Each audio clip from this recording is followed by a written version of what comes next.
Hey guys, welcome back to the TSL. You're watching another game commented by Vol. We're watching Strelok versus Tarson, and this is the third game of the final series. And here with me, I've got SMI Fonger doing a dual commentary with me. So thanks for joining, Fonger.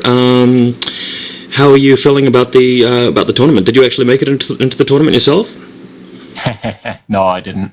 It was about 7:30 in the morning for New Zealand, I think, so I didn't make it up in time. Yeah, I think that's probably the truth for a lot of people. For example, Mondragon didn't make it into the tournament, so a lot of big names we didn't see actually get in there, but props to the people that did participate. Anyway, just to let people know, we're at Game 3. Strelok has actually won the first two games, the first on Angoro, the second on Monty Hall, and now we're moving into the third game on Tau Cross. So just starting the game now. Will be in, and just remember, Strelok is up 2 games, and if he wins this third game, it is going to be game set match for Strelok. Any rate, let me just check the colours. We've got Tarson on the left hand side as green, and we've got Strelok spawning in the top right in blue, and this map is Tau Cross. So what do you think of Terran versus Terran on Tau Cross? I think it's actually quite a brutal sort of early game way of going, isn't it? Yeah, definitely. One of the big things about TVT on Tau Cross is the cliff above your natural. If they get siege tanks up there, then it can be tough to deal with. A little bit like Lost Temple, isn't it? I guess with.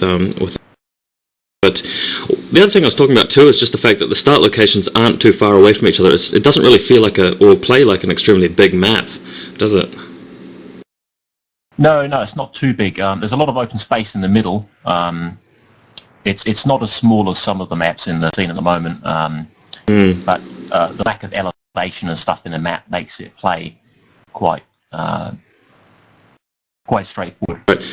The other thing too, yeah, you mentioned lack of elevation, and I think because with Tau Cross there are walls around your base which tanks can just sit up right next to and shell your main without really having to do anything else. It's quite an easy map to get around. I think there's that danger as well. Yeah, so it's just a matter of making sure that you build your buildings out of the way of that, out of the way of the wall. Good idea. It's slightly, just want to let people easier on. Oh, yeah, go on. What I was just going to say is that in the first 2 games, Strelok actually built his command center before his barracks, and Tarson lost to that twice in a row. So Tarson probably a little bit worried that Strelok will be doing that to him again. But in fact, Strelok has not chosen to do that. He's built his barracks first, and he's now scouting with a single SCV. So I think it's possible that Strelok might actually be going for a bit of a faster game here and not looking to steal the economic advantage early. Notice that Tarson's actually built his barracks right over next to the right-hand side of his base, just ready to lift off that barracks once he's got a marine out and go scouting with it. Both players scouting for their opponents. Tarson's going the right direction. Strelok is going down to the empty location at the 6 o'clock position, but too big a difference. And first Marine coming out now for Strelok. I notice that sometimes players build 2 Marines before lifting off the barracks, and some players only go for 1 Marine. What do you think the reasoning behind that is? Well, I think 1 Marine is often not enough to stop an SCV that's determined to get inside your base. 2 Marines, if you control them correctly, then you can actually stop that SCV. But you'll often see players actually even go for 4 Marines along with a Vulture if they're planning to fast expand or put together a really tough rush. Tarson has managed to get his SCV into Strelok's base, so he definitely does see that Strelok has not gone for that early command center. Instead, he's gone straight for a factory. And if you look at Tarson's base, he's actually put down 2 factories, so I think we're going to be seeing a quick rush of some kind from Tarson, knowing that his opponent has not opted for the command center. Despite that, he's just going to go for a bit of a rush, perhaps just banking on the fact that he's on Tau Cross, and we'll see how it works out. A single Vulture for Strelok now, and factory add-on for Strelok now putting down his command center, so that's the difference between these two players at the moment. Strelok going for a slightly more economy-heavy build, and only 1 factory pumping Vultures. What's your analysis of this kind of discrepancy between the 2 build orders? Who do you think really has a better chance at it at this stage? Well, this 1 Marine, 1 Vulture thing you'll see quite often in pro games nowadays. It is a bit risky, I find, but if you if you can scout your opponent in time, then you can put down a bunker if necessary, or block off the entrance, stop him from getting in there. But this game, it looks like he's going to be a bit vulnerable to the 2-factory rush from Tarson. Yeah, Tarson is in fact actually getting a speed upgrade before mines, so that does indicate to me that he's looking to put some serious pressure on Strelok, and Strelok hasn't actually... Well, Strelok's now going for a second factory. It's really just putting in an investment. He's going for an armory, and he's going for a starport, so we're not actually going to be seeing any serious amount of units from Strelok for some time. And in the meantime, Tarson's actually getting mines, he's getting plenty more vultures, so...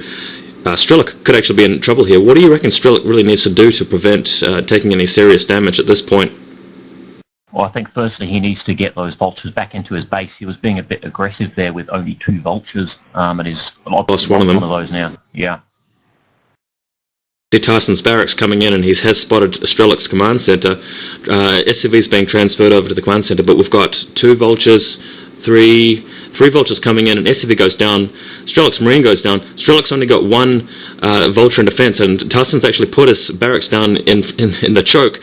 So things looking a bit difficult for Strelok at this point, with the vultures sniping his SCVs. That's a nice trick, just plonking down the supply depot. I quite like that, but the SCV's been killed, so that supply depot is actually going to be destroyed by vultures. We've got a Goliath in defense. Oh my god, mines have upgraded now, so this looks bad for Strelok. Mines actually coming in and taking out Strelok's Goliaths. Again, vultures coming into the base. Looks like this could be it for Strelok. So yeah, Strelok seems to have made an early game blunder here and looks to have lost the game to Tarson. So that looks like a GG. Game 3 to Tarson, and we've moved now into a 4th game. So Fonger, thanks for joining me in this dual commentary. I hope you enjoyed that game. That's not a problem. I like TVTs like this, nice and short, not too many siege tanks. Yeah, it keeps it brutal. Anyway, perhaps we'll see you again in another audio commentary. This has been Vol bringing you Game 3 of the TSL, and thanks to SMI Fonger for joining me. And shortly afterwards, I'll have Game 4 and possibly even Game 5. Thanks for listening, guys. Thanks, Vol.